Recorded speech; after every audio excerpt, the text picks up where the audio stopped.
ডাক্তারবাবু, আমার বাচ্চাটা ঠিকঠাক খাচ্ছে না। ডাক্তারবাবু, আমার বাচ্চা ঘুমাচ্ছে না। বাচ্চা দেখতে গিয়ে বাচ্চার বাবা মায়ের এই কমপ্লেনটা শোনেননি এরকম ডাক্তার আপনি খুঁজে পাবেন না। বিগত 15 বছর ধরে বেশ কিছু বাচ্চা দেখার সুবাদে এই জাতীয় প্রশ্নের সম্মুখীন প্রায় রোজই হতে হয়। নমস্কার, আমি ডাক্তার স্বদেশ।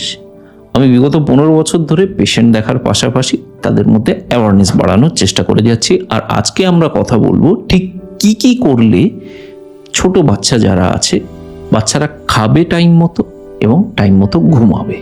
এই কয়েকদিন আগেই একটা 3 বছরের বাচ্চার বাবা মা এসেছিল বাচ্চাটাকে নিয়ে।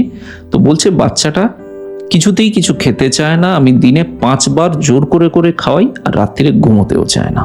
তো আমি শুধু 2-1টা জিনিস একটু পরিবর্তন করে দিয়েছিলাম এবং তারপরে সেই বাচ্চা নিজে থেকে চেয়ে খেতে শুরু করেছে এবং দিনের মধ্যে মানে রাতে দিনে মিলিয়ে প্রায় 8 ঘন্টা নিজের থেকে নিশ্চিন্তে ঘুমোচ্ছে। কি করেছিলাম এক এক করে বলবো, সঙ্গে থাকুন। প্রথমেই বলে নিই যে আমাদের কীরকমভাবে আমাদের একটা অভ্যেস তৈরি হয়ে গেছে। বাবা মা মনে করে যে জোর করে খাওয়ানোটাই বোধহয় মানে ভালোবাসা দেখানোর একটা উপায়, বা বাচ্চাকে জোর করে বেশি বেশি খাওয়ালে বাচ্চার গ্রোথ বৃদ্ধি এগুলো ঠিকঠাক হবে এবং বাচ্চা যদি ঠিকঠাক খায়, ঠিকঠাক ঘুমাবে, বাচ্চার বুদ্ধিশুদ্ধির বিকাশ বা মাসেলের বিকাশ এগুলো ঠিকঠাক হবে। এইটা একদম ভুল ধারণা। আপনাকে যেগুলো করতে হবে আপনি পরপর মন দিয়ে শুনতে থাকুন। প্রথমে বাচ্চাকে জোর করে খাওয়ানোটা একদম বন্ধ করতে হবে। কেননা আপনি যে মুহূর্তে জোর করে খাওয়াচ্ছেন, বাচ্চার ব্রেন সেটাকে কি হিসাবে নিচ্ছে?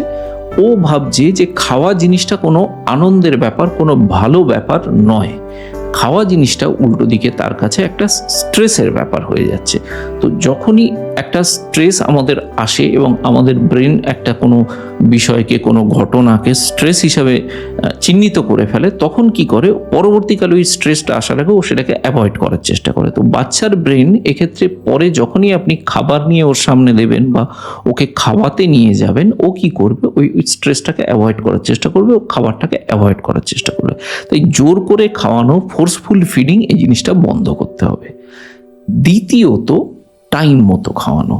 এইটা খুব ইম্পর্টেন্ট। কেন না, আমাদের প্রত্যেকের শরীরে, বাচ্চার শরীরেও একটা বায়োলজিক্যাল ক্লক থাকে। বায়োলজিক্যাল ক্লক মানে কি?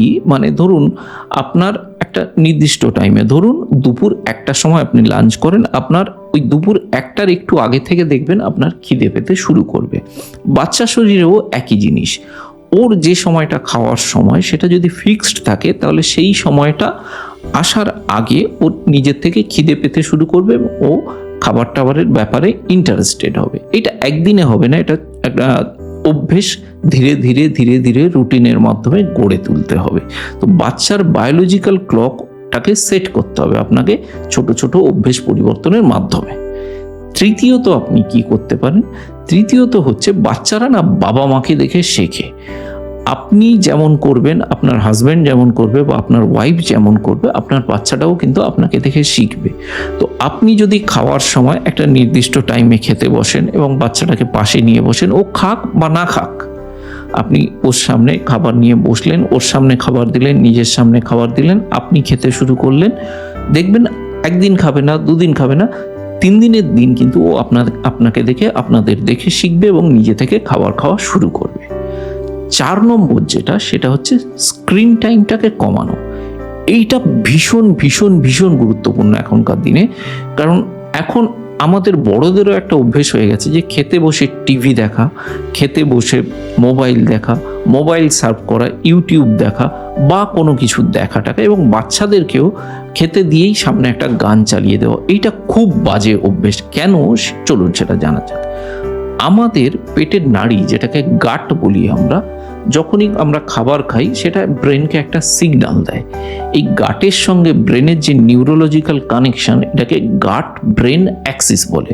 তো এই গাট ব্রেন অ্যাক্সিসটা ডিসরাপ্টেড হয়, ঠিকঠাক তৈরি করা হয় না যদি, কেননা বাচ্চা তখন খাচ্ছে কিনা সেটা সে নিজে বুঝতে পারে না, কারণ তার সম্পূর্ণ মনোযোগ থাকে ওই স্ক্রিনের দিকে, ওই কার্টুনটার দিকে, ওই গানটার দিকে।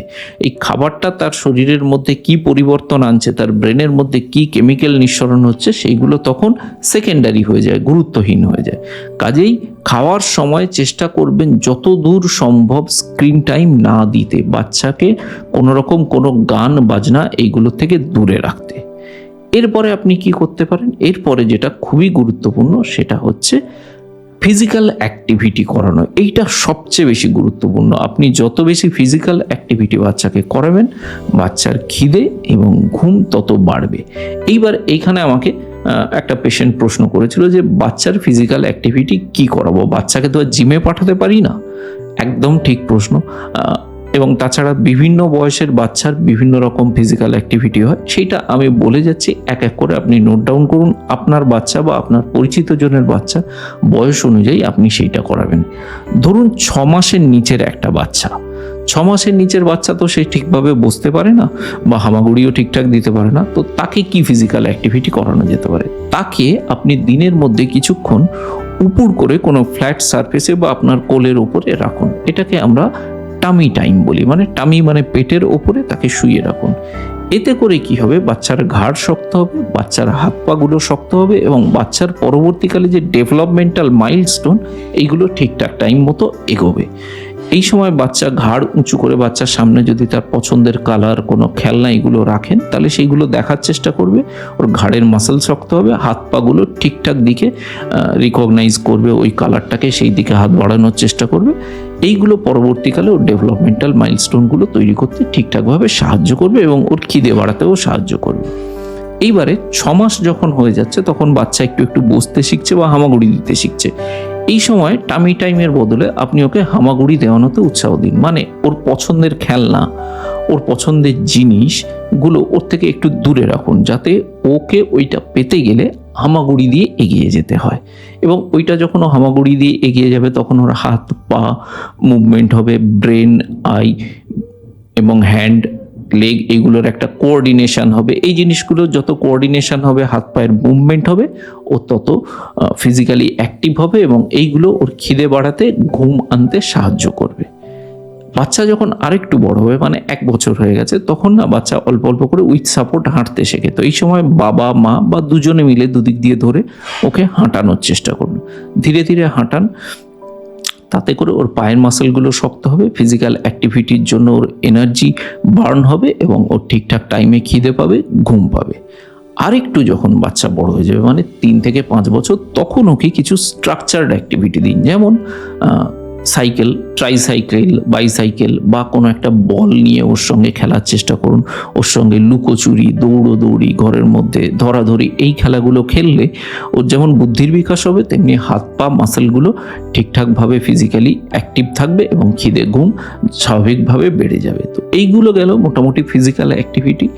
এছাড়া আপনি ঘুমানোর সময় কি করবেন, খাবার বেশ কিছুক্ষণ পরে ঘরের সমস্ত আলো নিভিয়ে দেবেন, মোবাইল থেকে দূরে রাখবেন এবং চেষ্টা করবেন আলো টালো সব নিভিয়ে গল্প বলতে।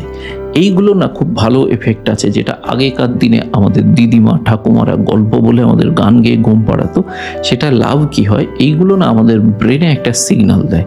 ব্রেনে মেলাটোনিন নামে একটা হরমোন সিক্রেশন হয়। এই মেলাটোনিন কিন্তু ঘুম আসার প্রধান হরমোন। যত বেশি মেলাটোনিন সিক্রেশন হবে তত ভালো ঘুম হবে, এবং সেটা বড়দের ক্ষেত্রেও যেমন সত্যি, বাচ্চাদের ক্ষেত্রে আরও বেশি বেশি করে সত্যি।